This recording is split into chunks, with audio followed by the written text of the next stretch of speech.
우리 하나님 말씀 보도록 그렇게 하겠습니다. 하나님 말씀은 다니엘서 7장입니다. 다니엘서 7장 9절에서 14절. 다니엘서 7장 9절에서 14절입니다. 우리 같이 한 목소리로 읽겠습니다. 내가 바라보니 옥자들이 놓이고 한 옥자에 옛적부터 계신 분이 앉으셨는데 옷은 눈과 같이 희고 머리카락은 양털과 같이 깨끗하였다. 옥자에서는 불꽃이 일고 옥자의 바퀴에서는 불길이 솟았으며 불길이 강물처럼 그에게서 흘러나왔다. 수정들은 사람이 수천이요 모시고 서 있는 사람이 수만이었다. 심판이 시작되는데 책들이 퍼져 있었다. 내가 보고 있는 동안에 작은 뿔이 크게 떠드는 소리를 들을 수 있었다. 내가 살펴보니 넷째 짐승이 살해되고 그 시체가 뭉그러져서 타는 불에 던져졌다. 그리고 그 나머지 짐승들은 그들의 권세를 빼앗겼으나 그 생명은 얼마 동안 연장되었다. 내가 밤에 이런 환상을 보고 있을 때 인자 같은 이가 오는데 하늘 구름을 타고 와서 옛적부터 계신 분에게로 나아가 그 앞에 섰다.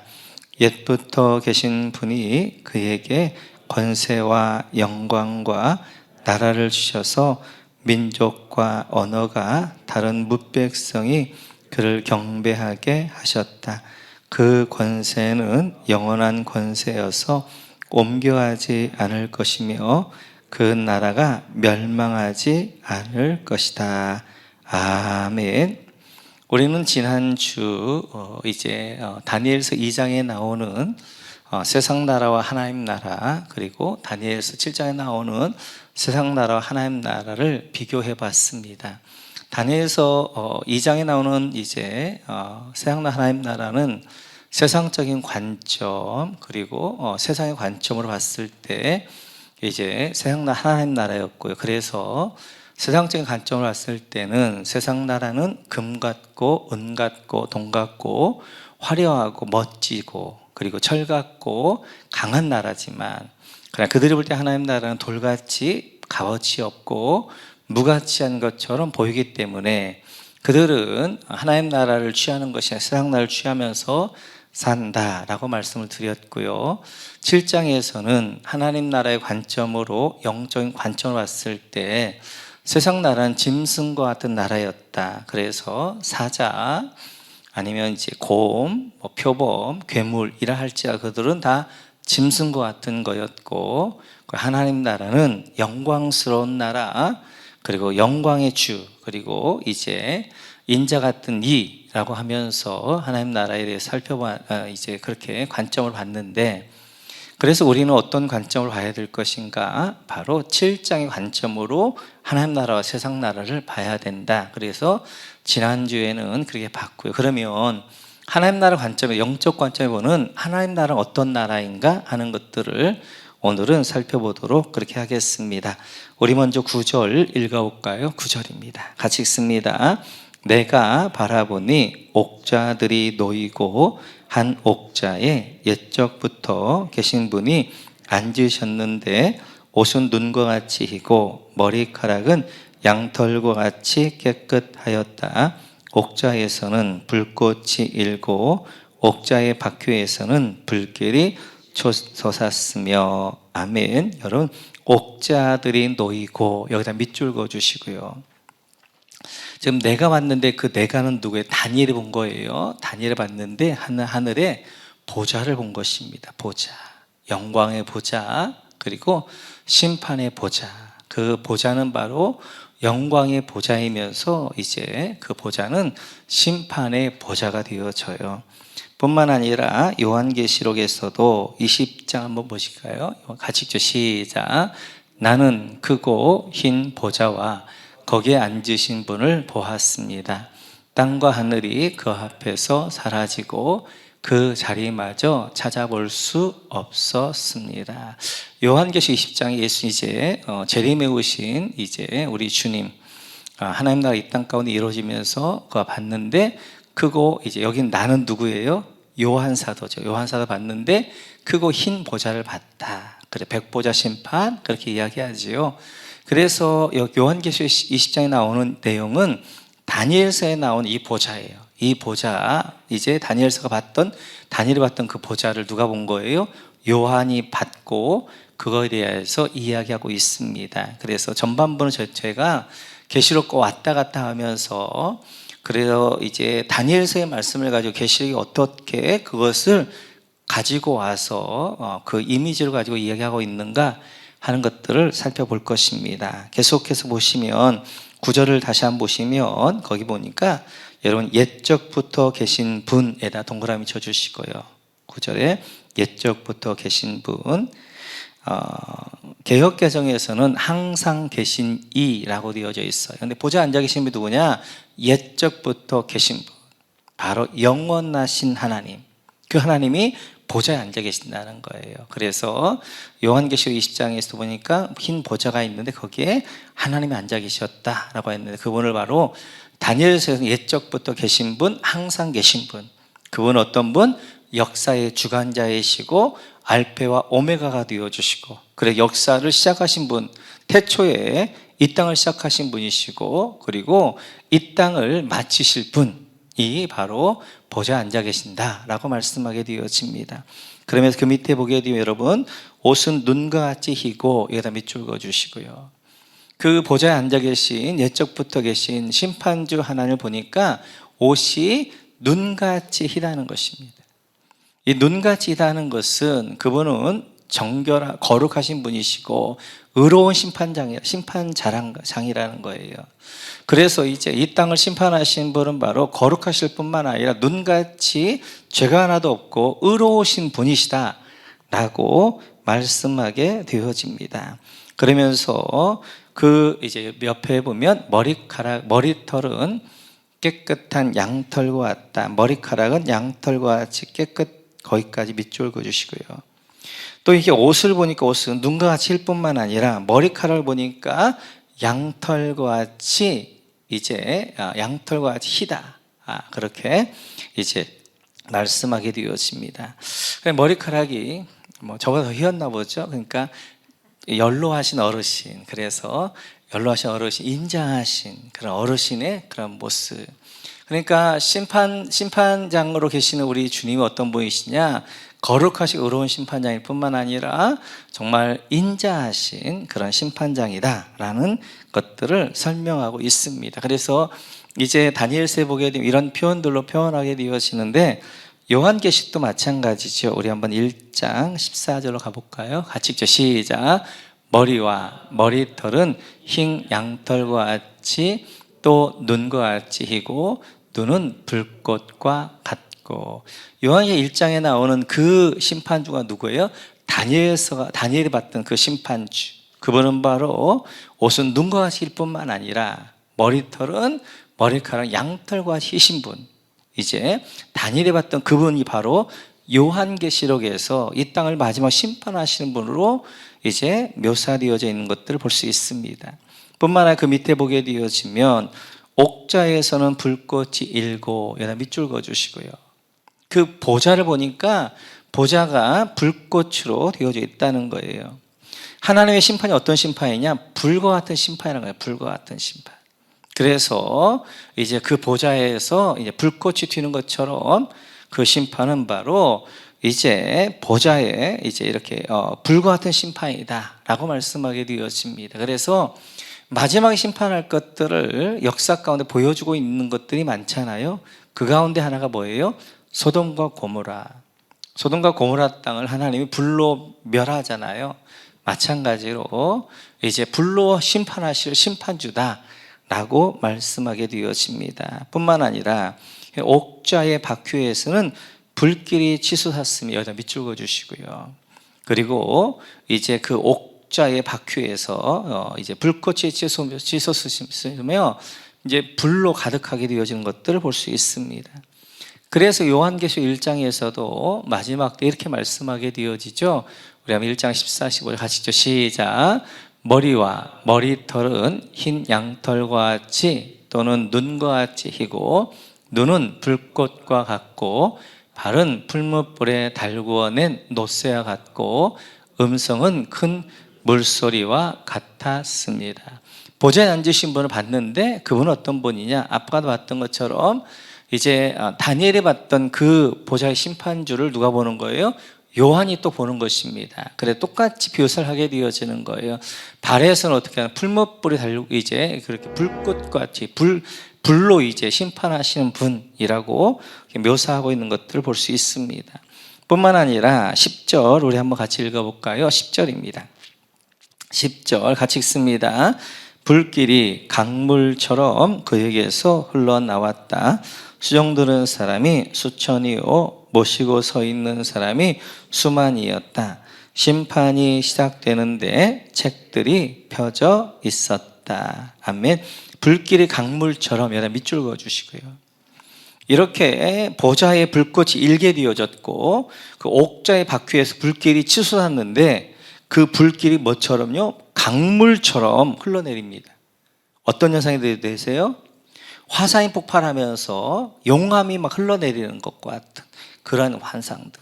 그러니까 화산이 폭발할 때 그 마그마가 이제 터지면서 거기서 이제 용암이 막 불덩이가 이제 그냥 강물들을 이루는 것처럼 쫙 내려가는 것처럼 하나님의 분노가 이 땅을 향한 그 심판의 분노가 죄에 대한 분노가 이제 이렇게 이제 강물처럼 불길이 강물처럼 마치도 화산의 용암이 터져 나오는 것처럼 그렇게 흘러내린다라고 말씀하게 되어집니다. 누구에 대한 심판이에요? 그 앞에 있는 8절까지 있게 되어지는 짐승의 나라에 대한 심판. 그 앞에 있게 되어지는 이제 사자나라, 그리고 이제 곰나라, 표범나라, 괴물에 대한 그 나라에 대한 심판의 하나님이 분노가 불이 막 치솟는 것처럼 화산이 폭발하는 것처럼 폭발하면서 그 용암이 그들을 뒤집어 엎게 되어지는 흘러내리는 그런 모습을 이제 보여주고 있습니다. 그러면서 그 밑에 보시면 여러분 수종드는 사람이 수천이라 밑줄 그어주시고 그 밑에 또 모시고 서 있는 사람이 수만이라 밑줄 그어주시고 이렇듯이 하나님의 심판을 돕는 천사가 몇이냐? 수천이었고 수만이었다라고 그렇게 이야기하고 있습니다. 그래서 요한계시록에서 이렇게 말씀하게 되어지죠. 같이 한번 볼까요? 5장 11절입니다. 같이 읽죠. 시작. 나는 또 그 보좌와 생물들과 장도들을 둘러선 많은 천사를 보고 그들의 음성도 들었습니다. 그들의 수는 수천, 수만이었습니다. 6장에서 인심판이 시작합니다. 인심판을 시작하기 전에 5장에서 하나님 인심판을 그 심판할 사람 이제 천사들 이야기하는데 그 천사들이 수천이고 수만이었다. 이제 다니엘서에 나오게 되어지는 하나님의 심판을 준비하고 있는데 그 천사들이 수천이고 수만이었다라는 것들을 그대로 가져와서 요한계시록에서 이제 이렇게 인심판부터 되어진 하나님의 심판이 시작되는데 그 심판을 돕는 천사가 수천 수만이었다 이렇게 말씀하게 되어집니다. 그러면서 그 밑에 이제 다시 한번 보시면 10절 보시면 심판이 시작되는데 책들이 펴져 있어요. 밑줄 그어주시고요. 책들에다가 동그라미 쳐주시고 특별히 들에다가 동그라미 쳐 들에다가 이렇게 하나님의 심판이 시작되어졌어요. 근데 심판이 시작되어졌는데 책들이 펼쳐져 있다. 책들이 이 책이 뭐냐? 바로 행위책, 심판책이에요. 그래서 요한계시록 20장을 보게 되어지면 이 책들이 이렇게 되어져 있지요. 같이 한번 볼까요? 같이 읽죠. 시작. 나는 크고 흰 보좌에 거기에 앉으신 분을 보았습니다. 땅과 하늘이 그 앞에서 사라지고 그 자리마저 찾아볼 수 없었습니다. 12절. 나는 또 죽은 사람들이 큰 자나 작은 자나 할 것 없이 다 그 보좌 앞에서 서 있는 것을 보았습니다. 그리고 책들을 펴놓고 또 다른 책 하나를 펴놓았는데 그것은 생명의 책이었습니다. 죽은 사람들은 그 책에 기록되어 있는 대로 자기들의 행위대로 심판을 받았습니다. 여기도 보기가 잘 보시면 책들을 펴놓고 책들이 있어요. 복수. 그 다음에 또 다른 책 하나가 있습니다. 그러니까 지금 하나님의 심판대 앞에는 책들이 있어요. 복수로 되어진 책들이. 그리고 하나는 책이라는 단수가 하나 있어요. 그럼 이 책들은 뭐냐? 이 책들은 바로 사람들의 행위가 기록되어져 있는 책이라는 거예요. 왜 복수로 하냐면 한 사람, 이제 이건 어떻게 보면 이제 영적인 거지만 우리에게 그냥 설명하고자 하는 거예요. 사람들의 행위가 기록되어져 있으니까 많이 기록되어져 있을 거 아니에요. 그러니까 책들인 거예요. 복수인 거예요. 많은 책들인 거예요. 그러나 생명책은 하나란 말이에요. 왜요? 거기에는 뭐만 있으니까? 이름만 있으니까. 그들의 평생의 삶이 기록되어져 있고 이름만 있단 말이에요. 그 삶들은 뭘로 지어진 거예요? 예수님의 보혈로 지어진 거예요. 그리고 그거에게는 이름만 있는 거. 만약 우리의 이제 심판의 책에도, 우리의 책에도 만약 우리의 행위가 기록되어 있으면 그 행위 앞에 누구도 하나님의 심판을 넘어갈 사람이 없어요. 그러나 우리의 모든 이제 행위들 하나님이 보혈의 피로 다 정결케 씻었기 때문에 이름만이, 그래서 그것은 단수 책이라고 합니다. 그런데 행위책은, 사람들 행위가 기록되어 있는 책은 책들, 복수라고 하게 되어져요. 오늘 요한 이제 다니엘서도 마찬가지예요. 그 심판이 시작됐는데 어떤 심판, 뭘 이제 심판한 걸? 책들이 펼쳐져 있는 거예요. 이 책들은 뭐예요? 행위책, 옆에다가 행위책. 그들의 행위가 기록된 행위책들대로 심판하게 되어집니다. 다니엘서에도 책이 두 가지가 나와요. 다니엘서 7장에 나오는 이제 10장에 나오는 책들이 있고 12장으로 한번 넘어가 보실게요. 12장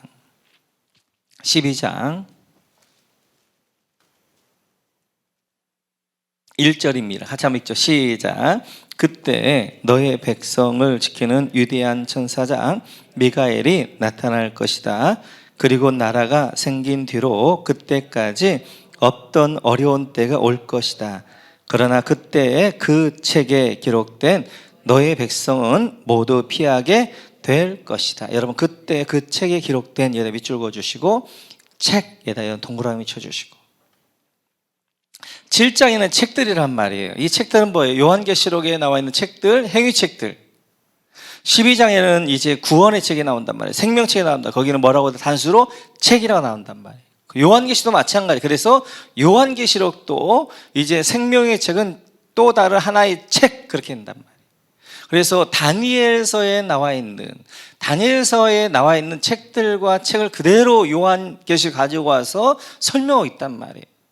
그러니까 요한계시록은 다니엘서를 중심으로 한 구약을 이해하지 못하고 요한계시록을 이해하지 못하고, 우리는 이미 요한계시록을 했기 때문에 다시 앞으로 와서 설명을 지금 하고 있는 거예요.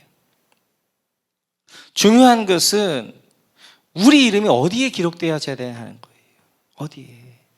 우리 이름이 책들, 행위책에 기록되어 있으면 다 망하지요. 어디 기록되어져 있어야 돼요? 책에 기록되어, 생명책에 기록되어져야 돼요. 책에. 그러면서 다시 한번 7장으로 넘어가 보시면 11절 같이 한번 읽어볼까요? 11절 같이 읽죠. 시작. 내가 보고 있는 동안에 작은 불이 크게 떠드는 소리를 들을 수 있었다. 내가 살펴보니 넷째 짐승이 살해되고 그 시체가 뭉그러져서 타는 불에 던져졌다. 여러분, 여기 넷째 짐승이 살해되고, 여기 밑줄 그어주시고, 이 넷째 짐승은 뭐예요? 이제 괴물, 로마를 이야기하죠. 그 로마가 살해되고 죽었다는 거예요. 그 로마 괴물 짐승이 죽었다는 거예요. 지금 다니엘서 7장은 언제 쓰여진 거예요? 언제 본 거예요? 바벨론, 벨사살 때 본 거예요. 그러면 지금 둘째 짐승, 뭣도 안 나왔어요. 아직 곰도 안 나왔어요. 셋째 짐승 표범도 안 나왔어요. 넷째 짐승 괴물도 안 나왔단 말이에요. 그러나 괴물의 이제 넷째 짐승 괴물의 최후를 이야기한단 말이에요.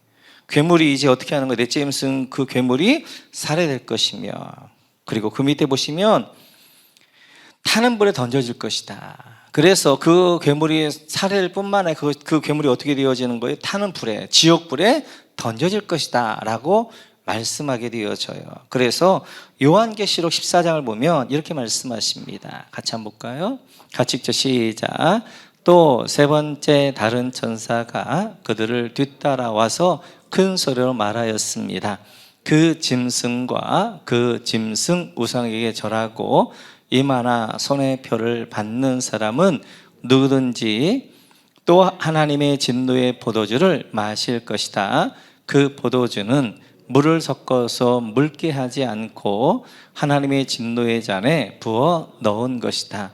또 그런 자는 거룩한 천사들과 어린 양 앞에서 불과 유황으로 고통을 받을 것이다.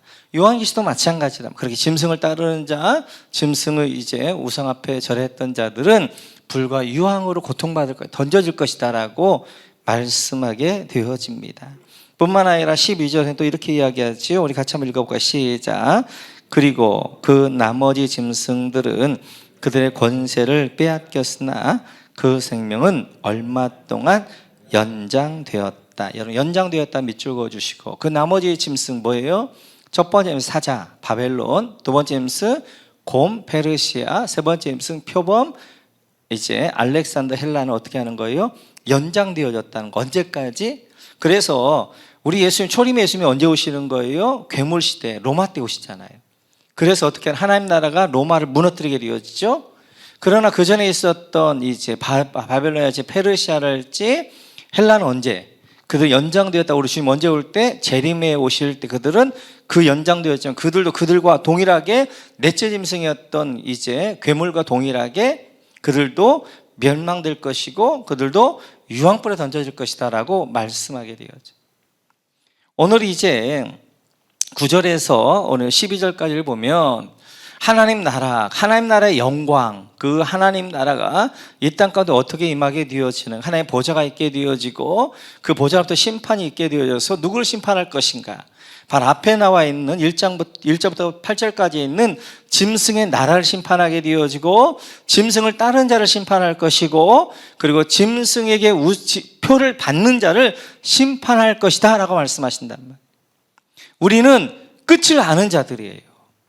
짐승을 따라가게 되어지면 그 짐승의 나라가 금과 은과 그리고 동나라처럼 화려하고 철나라처럼 강한 것 같지만 결국 하나님에게 어떻게 하면 망할 것이고 그리고 그들은 어떻게 지옥불에 던져질 거라는 건 끝을 아는 사람이란 말이에요. 그리고 하나님 나라는 이 세상에서 볼 때는 돌같이 무가치한 것 같이 보이지만 그 하나님 나라가 결국 어떻게 하는 거예요? 세상 나라를 이기게 될 것이고 그 하나님 나라 가운데 있는 자들은 어떻게 할 거예요? 마지막에 영원 하나님 나라에서 영광 가운데 있을 거라는 아는 자들란 말이에요. 중요한 것은 아는 게 아니라 안다면 내가 짐승의 나라에 속할 것인가 아니면 하나님 안에 속해야 될 것인가. 내가 짐승을 따라야 될 것인가 아니면 하나님을 내가 쫓아야 될 것인가. 하나님의 길을 가야 될 것인가. 그것을 어떻게 할 수 있는 거예요? 삶을 할 수 있는 거예요. 내 가치가 어떤 가치 가운데 있는가. 내가 지금 바벨론의 가치 가운데 살아간다면 나는 교회를 다니고 있다 할지라도 나는 예수를 믿는다고 내가 말한다 할지라도 나는 짐승의 길을 따른단 말이에요. 짐승에 속한 자란 말이에요.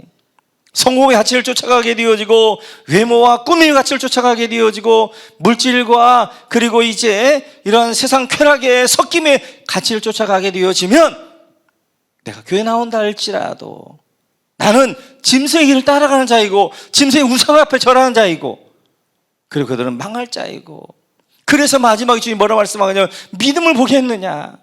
이 시대 가운데 이제 많은 사람이 예수를 믿는다고 하지만 사실은 짐승의 길을 쫓아가면서 짐승의 우상을 하면서 짐승의 표를 받고 살면서 짐승의 표라는 거 이만 뭐예요? 짐승의 가치잖아요. 생각.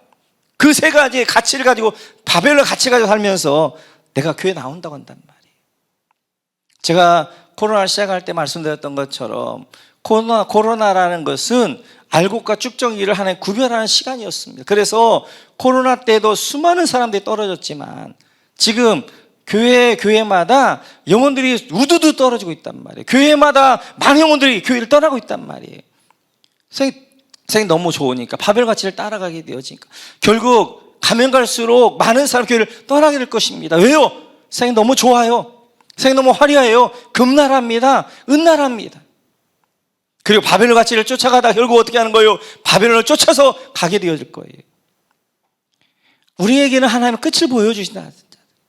그래서 하나님이 종말을 보여주시고 요한계시록 보여주시면서 다니엘서를 통하여서 결국 짐승 나라의 끝은 이렇게 되어질 것이다 라고 말씀하고 있는데 이때 우리는 나를 한번 돌아보면서 내가 예수 믿는다고 하지만 나는 어떤 가치를 가지고 살아가고 있는가?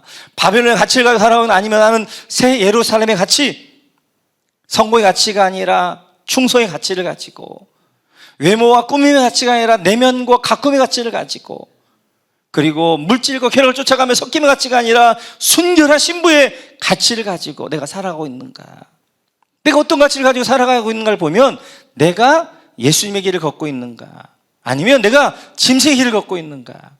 알게 되어지고 그 끝은 결정되어지는 거예요. 우리 모두 하나님이 여기 성경을 계속해 말씀해 주시는 거예요.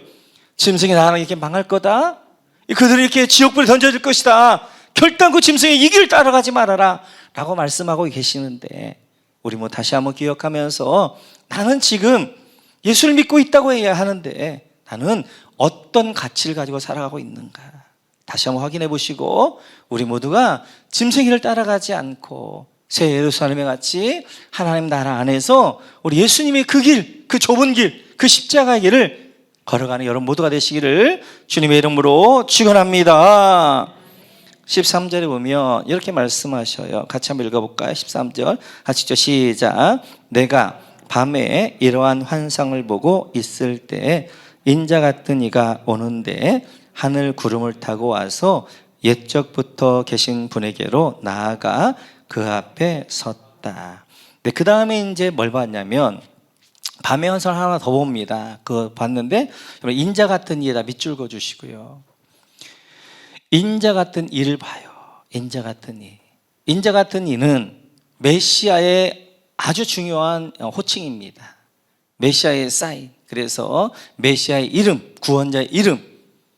그래, 인자 같은 이. 그래, 예수님께서도 자신을 내가 구원자다, 내가 메시아다 라고 할 때는 이렇게 말씀하시죠. 우리 한번 요한복음 한번 볼까요? 네, 같이 읽죠. 시작. 예수께서 그들에게 말씀하셨다. 내가 진정으로 너희에게 말한다. 너희가 인자의 살을 먹지 아니하고 또 인자의 피를 마시지 아니하면 너희 속에는 생명이 없다. 내 살을 먹고 내 피를 마시는 사람은 영원한 생명을 가지고 있고 마지막 날에 내가 그를 살릴 것이다. 여기 인자의 살, 인자의 피, 여기 인자는 어디냐면 다니엘에서 7장에 가져온 거예요. 다니엘 7장에 나온 7장 14절에 나오는 메시아의 프로필입니다. 앞으로 오게 된 메시아는 뭐냐면 인자 같은 이, 사람이면서 하나님의 아들이신 분. 인자의 표정이 사람인 아들자. 그래서 사람이지만 하나님의 아들이신 분.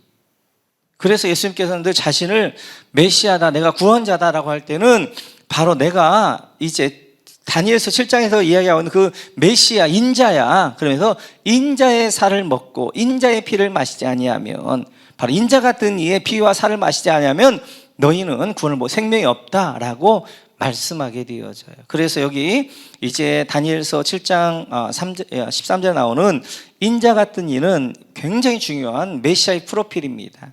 메시아의 명칭이 되어져요. 그래서 예수님께서는 이 명칭을 가져와서 바로 내가 인자다 이렇게 말씀하게 되어져요. 그 인자 같은 분이 메시아가 어떻게 하는 거예요? 여러분 그 밑에 보시면 하늘 구름을 타고 여기다 밑줄 그어주시고, 하늘 구름이라는 것은 뭐 손오공처럼 구름 타고 이렇게 오시는 것이 아니라 영광을 이야기한다고 그랬죠. 요한계시록에서. 그래서 하늘 영광 가운데 오신다. 인자 같은 분이 그렇게 말씀하게 되어져요. 그러면서 그 옆에 옛적부터 계신 분 거기다 밑줄 그어주시고, 옛적부터 계신 분은 어디예요? 9절에 나와 있죠. 옥자에 앉아 계신데 그 옥자에 앉아 계신 분 누구였어요? 옛적부터 계신 분. 바로 하나님에게 어떻게 하는 거예요? 나아가고 그 앞에 쓰게 되어집니다. 그러면서 14절 같이 한번 읽어볼까요? 같이 시작. 옛부터 계신 분이 그에게 권세와 영광과 나라를 주셔서 민족과 언어가 다른 무백성이 그를 경배하게 하셨다. 그 권세는 영원한 권세여서 옮겨가지 않을 것이며 그 나라가 멸망하지 않을 것이다. 아멘. 여기도 마찬가지. 옛적부터 계신 분에게 이제 그 인자 같은 분이 나가잖아요. 보니까 보좌에 앉아 계신 하나님 앞에 우리 예수님께 나가십니다. 거기 옆에 보시면 권세와 영광과 나라를 주셔서 밑줄 그어주시고, 그 예수님께서 뭘 가져오시는 거예요? 권세와 영광과 나라를 가지고 오게 되어지는 거예요. 그리고 그 밑에 줄 보면 뭇백성이 그를 경배해 밑줄 그어주시고, 이렇게 인자 같은 분이 오셨을 때 권세와 영광과 나라를 가지고 오니까 뭇백성, 이제 모든 백성들이 어떻게 그를 경배하게 되어져요. 그리고 그 밑에 권세는 영원한 권세 밑줄 그어주시고, 그 인자 같은 분이 가져오시는 권세는 영원한 권세이고, 그 밑에 줄에 보게 되어지면 나라가 멸망하지 않을 것이다 밑줄 그어주시고, 그 나라는, 그분이 가져오는 나라는, 하나님 나라는 멸망하지 않을 것이다 라고 말씀하게 되어져요. 자, 다니엘 7장에서 이제 하나님 나라의 이제 보좌를 보여줬다면, 그 보좌는 심판의 보좌였는데요. 그 보좌에서 메시아가 오십니다. 그분은 바로 인자 같은 분인데, 그분 예적부터 계신 하나님에게서 어떻게 하는 거예요? 이제 나라와 권세와 영광을 가지고 내려오시게 되어지고, 그럴 때 모든 백성들 그분을 경배하게 되어지고, 그분이 가져오는 그 권세는 영원할 뿐만 아니라, 그리고 그분이 가져오는 그 하나님 나라는 멸망하지 않을 것이다 라고 말씀하게 되어져요. 근데 이 메시아가 초림의 예수님과 맞아요? 안 맞단 말이에요. 그죠? 초림의 예수님은 이렇게 오시지 않잖아요. 영광과 권세와 그리고 나라를 가져오지 않고 뭇백성을 경배하지도 않아요. 그는 멸시를 받아요. 그는 천대를 받아요. 그는 그리고 사람들이 어떻게 하는 거예요? 버림받 받아서 어떻게 하는 십자가에 달려 돌아가신단 말이에요. 그런데 오늘 다니엘서 7장에서는 메시아, 인자 같은 분이 오시는데, 메시아 구원자가 오시는데, 그분은 바로 하나님에게서 나라와 영광과 권세를 가지고 올 것이며, 그분은 모든 백성들로 하여금 경배를 받을 것이며, 그는 그 권세는 영원할 것이고, 그리고 그 이제 나라는 멸망하지 않을 것이다 라고 말씀하신단 말이에요. 이게 어떻게 되어진 것인가? 구약에는 메시아상에 두 메시아상이 있습니다. 하나는 오늘 다니엘서에 나오는 메시아상이 있어요. 그분은 영광의 왕으로 오시는 거예요. 심판주로 오시는 거예요. 이 땅을 심판주로 오시고, 그래서 그분은 나라와 영광과 권세를 가져오게 되어지고, 그분이 오실 때 모든 백성도 그분을 경배하게 되어진, 그 나라 영원한 나라로 가져오시는 메시아, 그리고 심판주로 오시는, 영광의 주로 오시는 메시아상이 하나 있어요. 또 하나는 이사야서에 나오는 메시아상이 있습니다. 이사야서 중에서도 이사야서 53장에 보게 되어지면 같이 한번 읽어볼까요? 시작. 그는 사람들에게 멸시를 받고 버림을 받고 고통을 많이 겪었다. 그는 언제나 병을 앓고 있었다. 사람들이 그에게서 얼굴을 돌렸고 그가 멸시를 받으니 우리도 덩달아 그를 귀하게 여기지 않았다. 이사야서 53장에도 메시아상이 나온단 말이에요. 그 메시아는 어떤 메시아예요? 멸시받고 버림받고 고통 많이 받고 사람들을 귀하게 여김받지 않고 십자가에 못 박히는 메시아란 말이에요. 고난받는 종, 세상죄를 지원 하나님의 어린 양으로 이제 메시아가 나온단 말이에요. 여러분이 구약 백성이라면 너무 헷갈리지 않겠어요? 아니 어디서는 메시아가 어떻게 하는, 인자 같은 이가 어떻게 하는, 하늘 권세과 영광을 가지고 와서 세상을 심판하신 분을 오시는가 하면, 또 어디서는 그 메시아가 어떻게 하는, 고난받는 종으로 오셔서 멸시받고 천대받게 되어지고 그 세상죄를 지고 하나님의 어린 양으로 온단 말이에요. 이게 맞지 않는 거예요. 이제 구약에서 보니까 메시아가 오는데 이게 맞지 않는 거예요. 어디에서는 영광의 주로 오게 되어지고 어디는 고난받는 종으로 오게 되어지고. 그러자 구약 백성은 어떻게 하는 거예요? 이사야서 53장을 지워버립니다. 이사야에서 이제 고난받는 종을 이제 지워버리는 것이에요. 그리고 그들은 뭘 기다리는 거예요? 다니엘서 7장에 나와요. 그 메시아, 심판주를 기다리게 되어지는 거예요. 심판주 메시아를 기다렸는데 이제 메시아라고 하는 예수님이 오셔서 내가 인자다, 내가 너희를 내 구원자다, 내가 구약에 약속한 그 메시아다라고 이야기할 때 그들이 다니엘서 7장에 딱 해보니까 아닌 거예요. 그래 그를 신성 모독죄로 해서 십자가에 못 박아 죽이는 것입니다. 구약 백성들 몰랐던 것이 메시아가 두 번 온다는 걸 몰랐던 거예요. 두 번 온다는 것을. 그래서 메시아가 초림의 메시아로 고난받는 주로 오셔서 구원의 주가 되시는 반면에 그분은 다시 재림주로 오셔서 심판의 영광의 주로 온다는 것을 몰랐어요. 우리가 멀리 산을 보게 되어지면 산이 중첩되어 있지만 멀리서 보면 하나처럼 보이잖아요. 근데 가보면 산과 산맥 사이에는 엄청난 거리가 있는 것처럼 구약에서 쭉 보니까 메시아가 있는데 그 메시아가 한 번만 오는 줄 알았단 말이에요. 그러자 그들은 어떻게 하는 거예요? 다니엘서 7장에 있는 메시아를 이제 취하게 되어지고 이사야서 53장의 메시아를 지우면서 버리면서 어떻게 하는 거예요? 예수님을 가리켜 너는 메시아 아니다. 네가 메시아라면 이 나라를 회복해봐라. 이 나라를 구원해봐라. 심판주로 영광의 주로 해봐라. 네 권능을 보여줘라 라고 이야기하게 되어져요. 그러자 그 메시아를 예수님은 십자가에 그들이 죽였던 것들을 볼 수 있습니다. 성경의 많은 예언들은 두 번 성취가 되어져요. 두 번. 그걸 우리가 모르게 되어지면 성경을 잘 이해가 안 돼요. 마태복음 24장에서도 메시아가 재림 종말에 대한 이제 예언이 있는데 거기에도 두 가지가 있어요. 하나는 바로 예루살렘의 멸망, 성전이 무너지는 AD 70년의 예언이 있고요.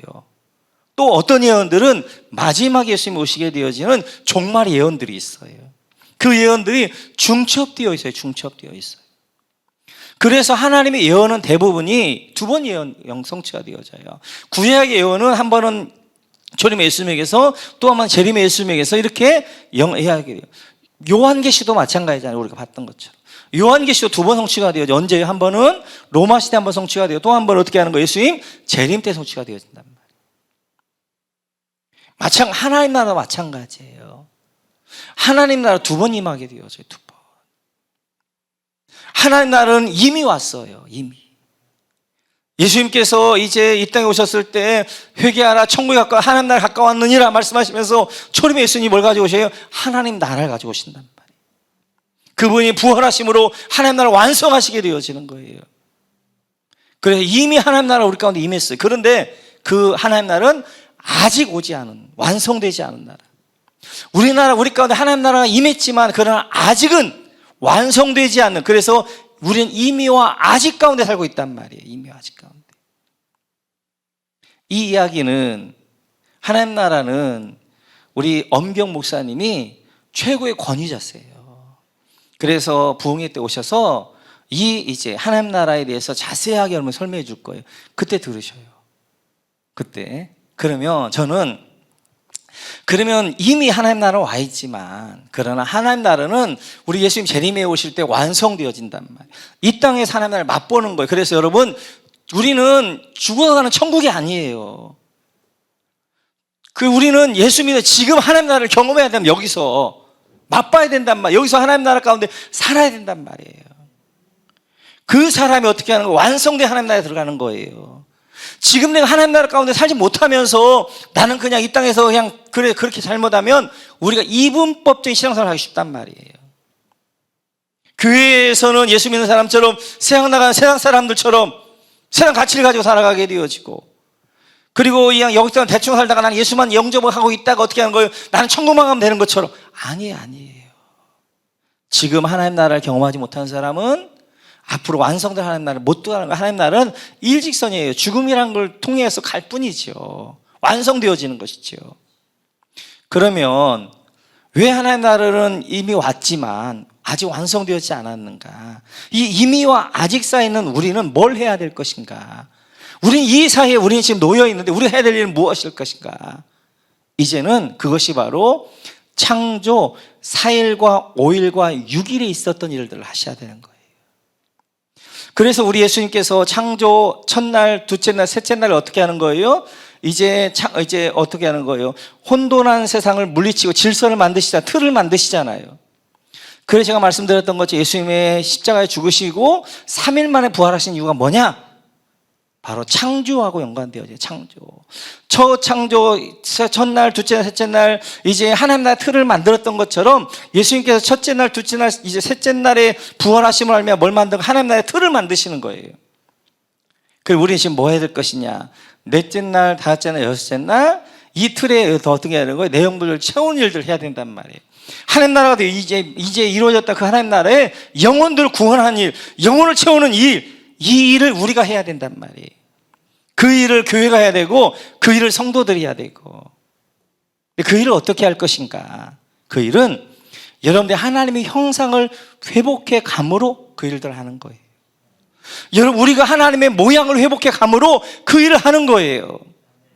그래, 전도는 말로 하는 것이기도 하지만 사실은 내가 하나님을 리플렉트 해낼, 내가 하나님의 영광이 낼 때 그때 그 영광을 보며 사람들이 어떻게 하는 거예요? 하나님께 돌아온단 말이에요. 여러분의 삶의 현장에서, 여러분의 직장에서 하나님의 형상을 회복하며 거룩함을 회복해 갈 때 그때 직장 사람들 보면서 여러분들 가운데 하나님을 보게 되어지고, 그리고 그들이 하나님께 나오게 되어지고, 또 우리 가정이, 우리 목장이, 우리 목원교회가 이제 너는 나라 고백되어지는 하나님의 그 삼위일체 풍성한 사랑들을 같이 나눌 때, 그래서 우리 교회는, 우리 공동체는 쇼윈도우와 같은 거예요. 쇼윈도우. 지나가는 사람들 그 쇼윈도우를 보면서 어떻게 하는 거예요? 내가 저걸 좀, 내가 저것 좀 사고 싶다, 그렇게 맘먹는 거죠. 우리는 세상에 보여진 공동체란 말이에요. 우리가 서로 사랑하는 모습을 보면서 세상 사람이 사랑의 하나님을 경험하게 되어지고, 우리가 서로를 섬기는 것들을 보면서 세상 사람들 어떻게 하는 거예요? 섬기는 하나님을 보시면서 어떻게, 나도 저 공동체에 들어가고 싶다, 나도 저 나라 가운데 참여하고 싶다, 그래서 오게 되어지는 거예요. 제가 이번에 새가족 등록과정을 하면서 너무너무 기뻤던 일이 있습니다. 제가 한 분 한 분에게 어떻게 오게 되어졌는가를 쭉 질문하는데 한 분이 그런 이야기를 하더라고요. 자기 직장 동료가 너무 삶이 아름다워서 나 그 삶을 좀 살고 싶어서 왔다고 이야기하는데 제가 막 눈물 나려고 그랬어요. 그게 우리가 해야 될 일들이거든요, 세상 가운데. 여러분, 하나님의 이제 그 형상을 회복해가는 거룩함들을 보면서 세상 사람들이 어떻게 하는 걸, 야, 너무너무 삶이 아름답다, 나도 저렇게 좀 살고 싶다. 그래서 그들을 어떻게 주께로 인도하는 게 전도예요, 전도. 특별히 공동체를 통하여 하는 거예요. 그래서 여러분들의 그 가정 공동체가 서로 사랑하고 그 안에서 아이들이 믿음으로 잘 자란 모습들을 보면서 세상 사람들 어떻게 하는, 야, 저 집은 참 신기하네. 어떻게 저기 부부가 저렇게 가면 갈수록 더 사랑이 깊어지지? 아이들이 저렇게 어떻게 저렇게 잘하지? 보니까 저 가정이 하나님을 믿는 가정이란 말이에요. 나도 예수를 믿으면 우리 가정이 그렇게 회복될까? 그렇게 들어오게 되어지고, 교회도 마찬가지고, 교회 안에서 서로 사랑하면서 서로 아껴주면서 서로 이제 풍성함들 가운데 있을 때 생각해, 자, 저게 너무너무 아름답구나. 저 공동체는 뭔데 세상 약육강식으로 해서 서로 짓밟고 올라가는데 저기는 왜 저렇게 섬기는 것이 있지? 나도 저 공동체에 들어오고 싶다. 우리 공동체, 교회 공동체들은 쇼윈도우 같다니까요. 세상 사람들 여러분을 보면서 그 안에 있는 물건들 사고 싶어하는 그런 곳이 돼야 된단 말이에요. 그래서 참 두려운 것 가운데 하나는 공동체를 깨는 거예요. 가정 공동체도 그렇고 목장도 그렇고 교회 공동체도 그렇고, 그 심판을 어떻게 받을지 이런 생각이 들었게 되죠. 그래서 우리는 이제 이미 온 하나님 나라, 그래 아직 완성되지 않은 하나님 나라 가운데 이 이미 아직 사이에서 우리가 해야 될 일이 뭐냐? 이제 이 하나님 나라 가운데 사람을 채우는 일들, 이제 풍성히 채우신 하나님과 함께 채우는 일들을 해야 되는데, 그것은 두 가지예요. 여러분들이 삶의 현재 하나님의 형상을 회복해 감으로, 거룩함으로 하나님을 영광이 되게 되어지고, 우리 공동체에 대한 하나님을 어떻게 하는 거예요? 이제 서로 사랑하면서 하나님을 영광이 내므로 말미암아 세상 사람들을 그리스도께 인도하게 되어지는 역사와 은혜가 있게 되어지는 거예요. 다시 한번 기억하면서 하나님 나라는 이미 왔지만 아직 완성되지 않은 나라 가운데 우리 있습니다. 이 나라 가운데 우리가 해야 될 일들은 영혼 구원하는 일들이에요. 여러분을 통하여서 하나님을 잘 여러분들이 영광에 내고 하나님을 예배하는 삶을 통하여서 믿지 않는 분들에게 그리스도를 증거하는 여러분 모두가 되시기를 주님의 이름으로 축원합니다.